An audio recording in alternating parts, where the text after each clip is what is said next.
이렇게 논쟁적인 법안을 민주당을 뺀 정의당까지의 다른 정당들이 반대하고 있는 상황에서 민주당이 이렇게 급하게 강행하는 이유가 뭘까? 저희가 뭘까와 관련된 논쟁점이 또 하나 있습니다. 이 법안의 본질적인 내용과 관련된 논란들. 야당에서는 청와대가 하명한 법 아니냐. 더 나아가서 야당에서는 대통령 퇴임 이후에 보호장치를 만드는 것 아니냐. 라는 주장을 하시는 분들도 있습니다.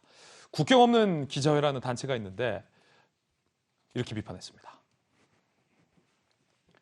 한국 언론중재법 개정안은 저널리즘에 위협을 가할 것이다.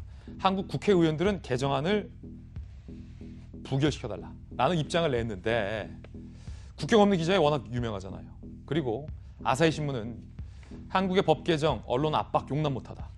문재인 정권과 여당은 과거 군사 독재에 맞선 민주화 운동 계승한다고 자부하지만 거대 여당의 수의 힘을 이용해 보편적 가치를 손상시키는 제멋대로의 정치 수법이 두드러졌다. 사실 언론중재법의 취지를 두고 논쟁을 벌일 수는 있지만 아사히 신문이 지금 문제 삼고 있는 거, 사실 일본의 언론이 우리 대한민국의 내정 문제에 대해서 이렇게 비판하고 있는 게 기분 나쁜 일일 수 있는데 그 빌미를 법 처리하는 과정에서 민주당이 보여줬기 때문에 그 비밀을 왜 제공하느냐라는 논란도 있습니다. 자, 문제는 국경 없는 기자회, 이 국제사회의 비판에 대해서 송영길 대표가 한 발언이 논란입니다. 국경 없는 기자회의 비판에 대한 입장은 그건 뭣도 모르니까. 자기들이 우리 사정을 어떻게 알겠냐 라고 신경질적인 반응을 보입니다. 뭣도 모르니까. 집권 여당의 대표가 국경 없는 기자회, 국제사회의 대표적인 어떤 언론단체에 대한 우려를 뭣도 모르는 이야기로 폄훼를 했다는 논란이 일자 이렇게 해명을 하는데 또 상황을 잘 모르고라고 답한 거다.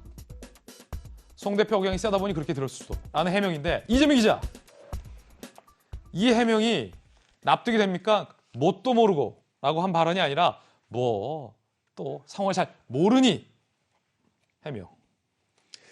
그게 어느 쪽이든 간에 맥락이 달라지나요? 뭣도 모르고와 또 모르고의 차이가 글쎄 있나 모르겠어요. 뉘앙스가 많이 차이 있어요. 그 말의 그 톤의 세기가 다른 거죠. 세기가 얼마 세냐는데 어쨌든 중요한 그게 어떤 의미였든 간에 맥락은 국경 없는 기자회가 우리 상황을 모르기 때문에 한 소리다 이런 주장입니다. 국경 없는 기자회가 무슨 주장을 했냐가 중요할 텐데 조금 전에 박성배 변호사가 말씀하신 똑같이 얘기한 겁니다. 과연 조작과 허위 보도의 정의가 뭐냐? 과연 고의와 그다음 중과실 이런 거에 대한 정의가 뭐냐? 이렇게 정의가 모호하면 자의적으로 해석되고 그것이 결국은 권력 감시를 제대로 하지 못하게 만든다라는 문제 제기를 한 겁니다. 이거는 상황을 몰라서가 아니라 우리 국내에 모두가 지금 문제 제기를 하고 있는 것과 똑같은 문제 제기를 한 겁니다. 그렇기 때문에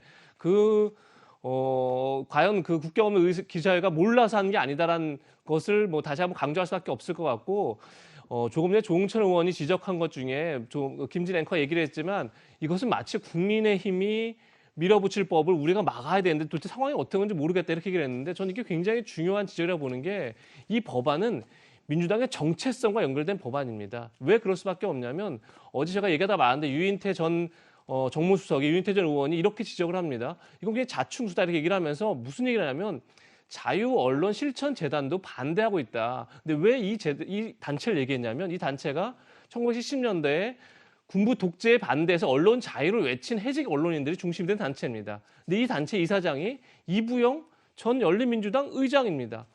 이게 무슨 얘기냐면 마치 지금 과거의 민주당과 현재 민주당은 과연 같은 민주당인가? 라는 의문점을 유인태 전 정무수석이 던진 겁니다. 그러니까 우리나라의 지금 대한민국의 1조는 헌법 1조는 우리나라는 민주공화국이라는 겁니다. 미국의 수정헌법 1조는 뭐냐면 언론의 자유나 표현의 자유를 억압하는 어떠한 법안도 제정하지 못하게 한다는 게 1조입니다. 이게 뭐냐면 민주공화국을 지키는데 가장 중요한 게 언론의 자유, 표현의 자유라는 의미입니다. 그렇다 그러면 민주공화국을 다시 세우겠다고 촛불을 들었고 촛불 정부를 자임하는 게 지금 현재 민주당 정부입니다. 근데 그 정부가 언론의 자유, 표현의 자유를 억압하려고 합니다. 과연 이것을 어떻게 설명할 수 있는 거죠? 저는 그 질문을 지금 국내외의 많은 단체와 반대하는 야당이 던지고 있다. 전 이렇게 말씀드리고 싶습니다. 자, 각계 패널의 다양한 의견도 전해드렸고 판단은 우리 국민 여러분께서 해주시기 바라겠고 조금 전에 한 패널이 언론중재 개정안에 대해 국민 대다수가 반대한다고 했는데 저희가 미처 여론조사 수치를 준비하지 못했기 때문에 상당수가 반대한다라는 표현으로 정정을 하겠습니다.